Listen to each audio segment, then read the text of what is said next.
actually just hit 40,000 words on my latest manuscript, so I'm really excited. It's a great milestone, and it means that a good chunk of the story is actually in the bag now, which is wonderful. But I need a bit of time to process what's going to happen next. But while I do that, I want to stay in a creative zone. So I thought I would do some painting. And so I'm going to paint some roses, a bit like these, but yellow ones, not pink ones. Yeah, I'm going to explain step by step how I did that. And then I'll pop it on YouTube. And if anybody else wants to paint along with me, that sounds like a plan. So wish me luck. This is the equipment I'm going to be using. I've got some round brushes here. I've got a size 1, a size 2, I think that's a 4, and that one is, let's have a look at that, that's an 8. I think, no, that's a 12. Colours I'm going to be using, I've got the lemon yellow out, cadmium yellow, a cadmium orange there, 2 greens, so I've got a sap green and a hooker's green, and then I've got this lovely ultramarine blue, which I'm hoping to do a lovely sort of sky background. Some fresh water and some 300-gram weight watercolour paper. Let me just quickly demonstrate the main technique we're going to be using. So this is a bit of scrap paper, and I've woken up my cadmium yellow, nice thick coating of that. I'm using my size 1 round brush, and I've got a nice load of that on the brush. So I'm just going to put a nice line of that down. You can see that lovely bright yellow there. You can still see a bead on it. Then I'm going to switch to a slightly larger brush. This is a size 7. Got a water on it only, and then I'm going to use that water to tease just the one side of that line of paint. So we keep a hard edge on that side, and we've got lots of lovely water on this side, and we're going to pull that paint away from the hard line and make a sort of a petal shape. So that's the basic technique. And that's effectively what we're going to be attempting to do with each of our rose petal shapes. So this is my square where I'm going to centre my rose, and I've got some cadmium orange here. I've made up a nice little puddle of it there. It's quite thick. And I'm going to start in the centre of the rose by just doing 2 little horseshoe shapes interlocking into each other. There we go. I'm not going to do much more than that with them because they are very, very centre of our rose. Our technique comes with the next stage. So I'm going to just wrap a line that sort of wraps around like that.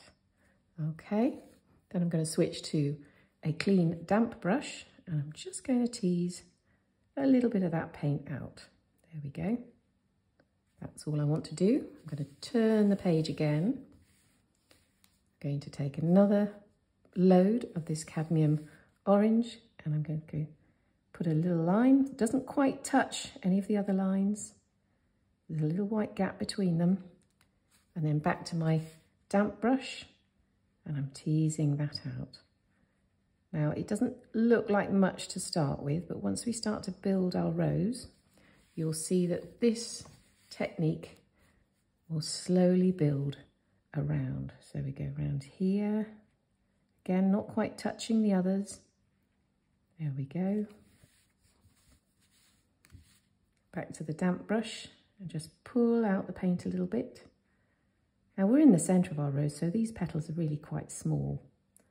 And it's only really once we get out to the larger petals that we can really see that things are going and how that technique is really working. So there we go.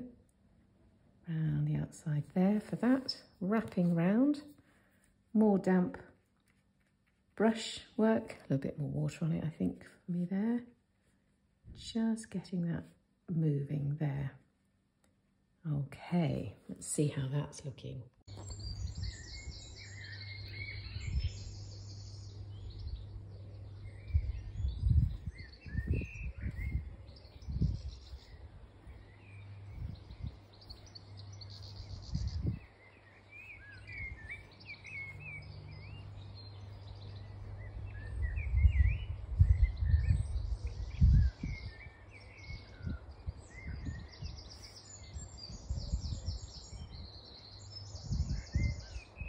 So that's my first layer of petals for my rose. I'm just going to lay a few little leaves in as well. I think, well, while I'm at this stage. I'm going to come back to these yellow and add in much more definition with the colour. But first of all, I want to just get an idea where the leaves are going to go to. So I'm just going to, I've got a sap green here. I'm just going to pop a few suggestions of leaves. Nice sort of jaggedy sorts of edges that you get with rose leaves. Obviously I'm going to go back in later and add a bit more definition to these later. But just want a suggestion of where they are. There we go.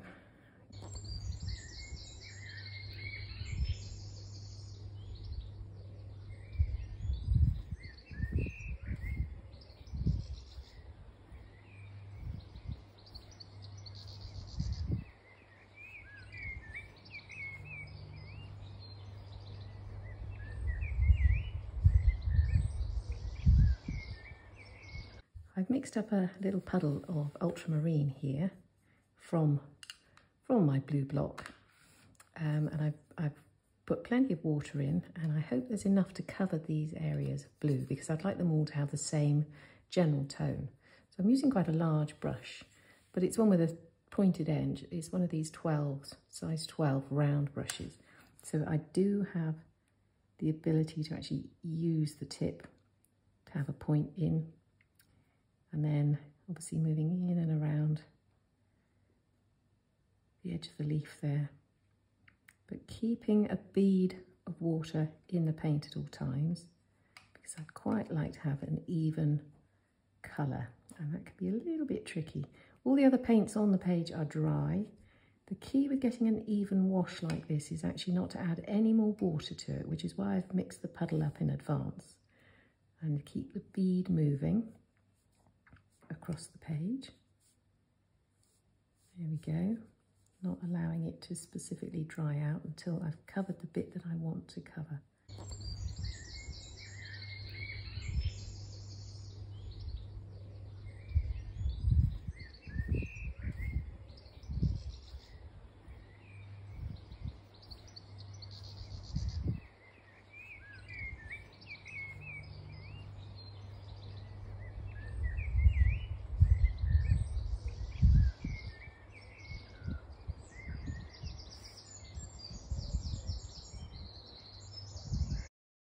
So that's my finished background. It's a little bit patchy, but to be quite honest with you, I quite like it. But now it's all dry and I'm going to be thinking about putting in a little bit more definition with these darker areas. So I'm going to wake up my cadmium orange, I think. Just a little touch of that with a little bit of cadmium yellow as well. And I'm just going to be thinking about picking out these darker sections right in the centre there. And then back to the original idea of just pulling the colour a little bit away into the rest of the leaf with a bit more water on a damp brush. Ooh, that brush's got a little bit of green on it. Didn't really want that there. I'm going to lift that off again.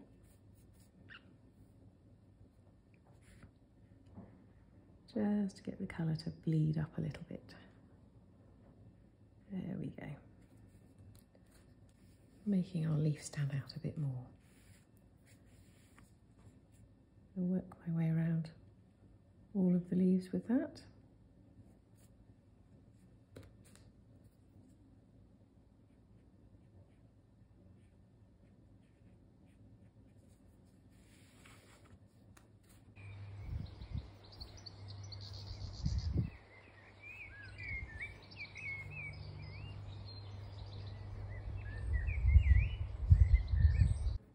A deeper low light like this will result in the highlights being more emphasised.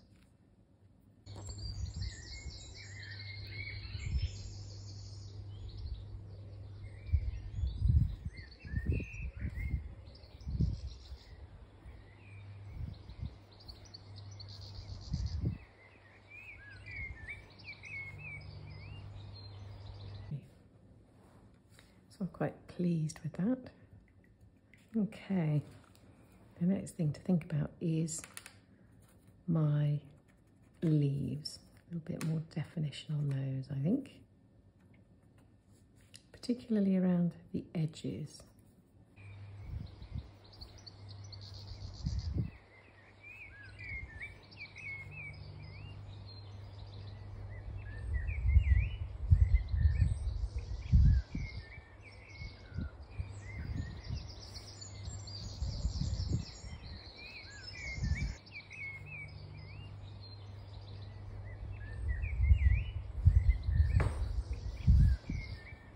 Okay, now I'm using my cadmium orange on the rest of the petals, but instead of working in the central part here, moving out, I'm going to go the other way around. You can see I've done one here for contrast. I'm literally building up the orange colour there. The yellow that I put on initially was really just a starting indication of where I wanted my petals to be so that I could work the rest of the image out. So now I'm going to go down the edge there with this lovely cadmium orange. I'm dropping a darker section on the tip there because it's dipping away from the highlight section. And this is the opportunity, of course, is to close some of these white gaps in. So we can just do that. You can see that there, hopefully. I'm going to still leave a little gap between it and the next petal. But again, I'm coming in with a little bit more water, just tugging that across. The nice thing about this whole technique is, of course, that you can keep adding layers for as long as you want. Really, to get the feeling that you to get the effect that you want.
So I could actually leave it there, but actually I've decided I want to put another layer of green on.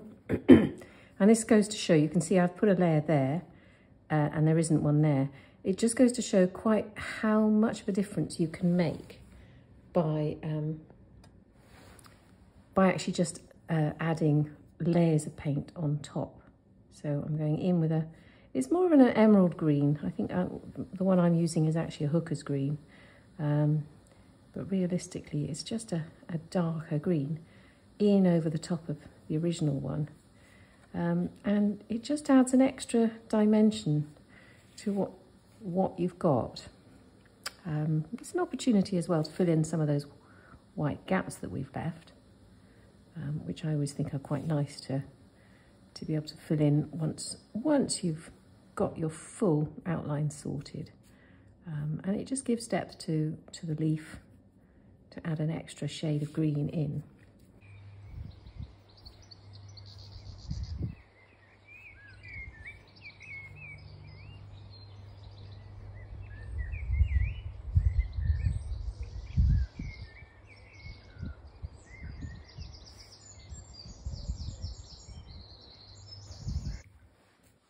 now it's time to move on to some red. So what I've got here is actually a cadmium red, which is a very, very pillar box red type, rather than a crimson.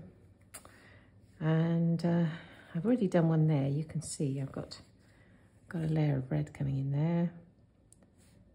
And I'm just going for the real depth along here. Closing in a little bit of that gap, actually, decided.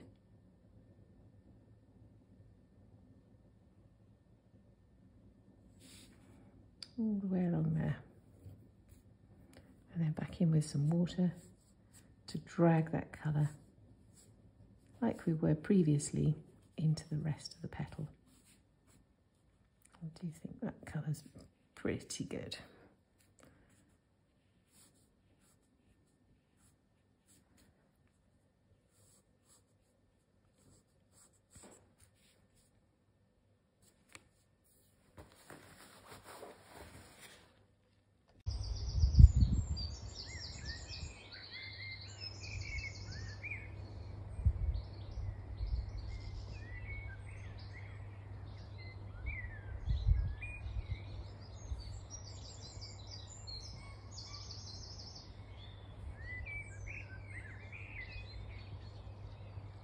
And then right into the centre for these last two.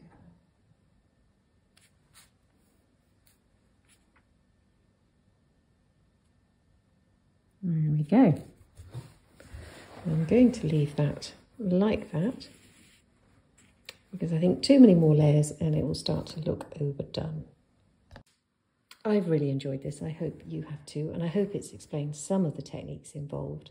But drop me a line if you want to paint something else, or if you'd like to ask any questions. More than happy to answer them.